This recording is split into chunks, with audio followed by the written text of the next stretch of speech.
Ganito sila mag-harvest ng palay mga lodi. Ito ang buhay probinsya mga lodi. Panoorin hanggang matapos ang video. Maraming salamat po sa suporta.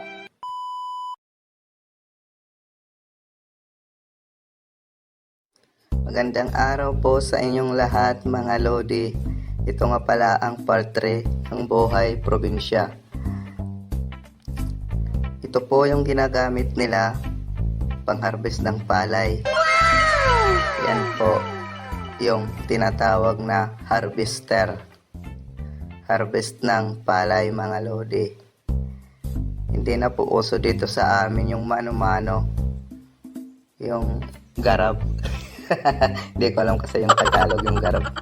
Yan po. Yan o. Kami po yung naghahakot mga lodi ng na-harvest nila na palay. At yan po si Muloy. Masipag yan si Muloy. Maraming kumukontrata yan sa kanya mga lodi. Kasi malakas yan. Malakas yan. Kaya palagi siya naiimbitahan po sa paghahakot ng palay mga lodi. Ito po mga lodi. Marami po kami mga lodi. Yan po si Voltron. Nauna si Voltron. Si King Kong. Si Lapong. At si Robin Hood. Nahuhuli si Robin Hood. Yan po. Marami po. Hindi po namin na ato mga lodi kasi ang dami. Maluwag po itong yung farm na to, yung palayan. Maluwag po mga lodi. Yan o. Marami po kami dito naghahakot mga lodi. At may taga-bola mga lodi, si Tatang. Si Tatang po yung taga-bola. Siya po yung siya po yung namamana po rito sa palayan na ito, si Tatang mga lodi. Yan po yung harvester. Isang lawak kahit isang daang helicopter po dito, airplane po dito yung i-landing at isang daang bus. Kukulangin kasi maluwag po ito mga lodi. Yan po, galing nila lodi. Galing kasi naka-imbento ng harvester na ito mga lodi. Yan, takbo, bilis. Wow, hello ko daw. Malayo dito yung mga lodi, yung dinadala ng palay galing doon sa palayan at maglalakad pa po dito sa kalsada kasi tumatawid pa po ng kanal. Yan, ang lawak mga lodi. Ang lawak mga lodi ng palayan Ang layo na ng harvester mga lodi. Paikot-ikot yan mga lodi. Kaya malayo yung dinadala ng palay kasi isa lang yung yung daanan, yung latay. Diyan po kami lumalatay mga lodi papunta sa kalsada. Marami po naghahakot mga lodi dito. 50 yung isang sako. Yan ang bibilang na si Madam. Yan, baka daw kinupitan ni Muloy. Yan, sige bilangin mo, baka makupitan ka ni Muloy.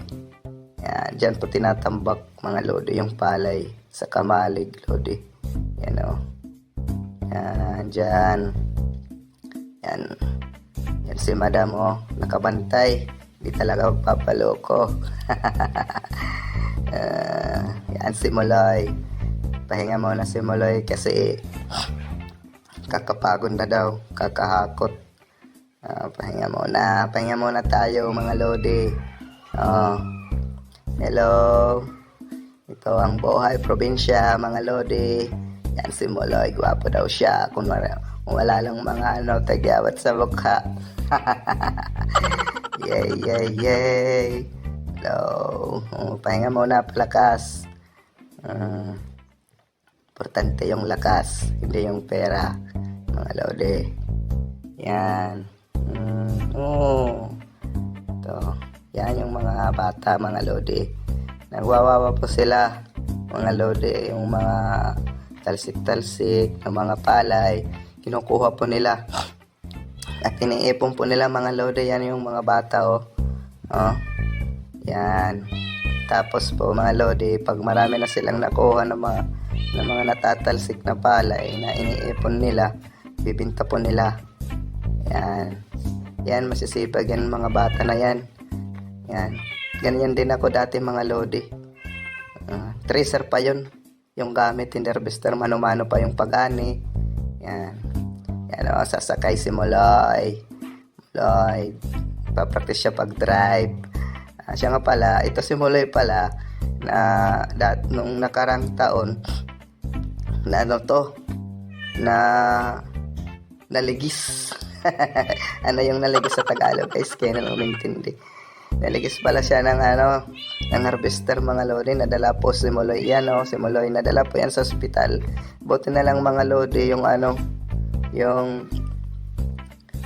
yung palayan maputik mga lodi, hindi siya nabalian ng boto mga lodi. Tapos na po mga lodi. Ito na po. Kaayos na po sila para para umuwi mga lodi. Hantay na lang po kami sa sahod mga lodi. Yung bayad sa paghahakot po ng palay. Antay-antay na lang po kami mga lodi. Maraming salamat po sa panonood. See you next part 4. Bye-bye.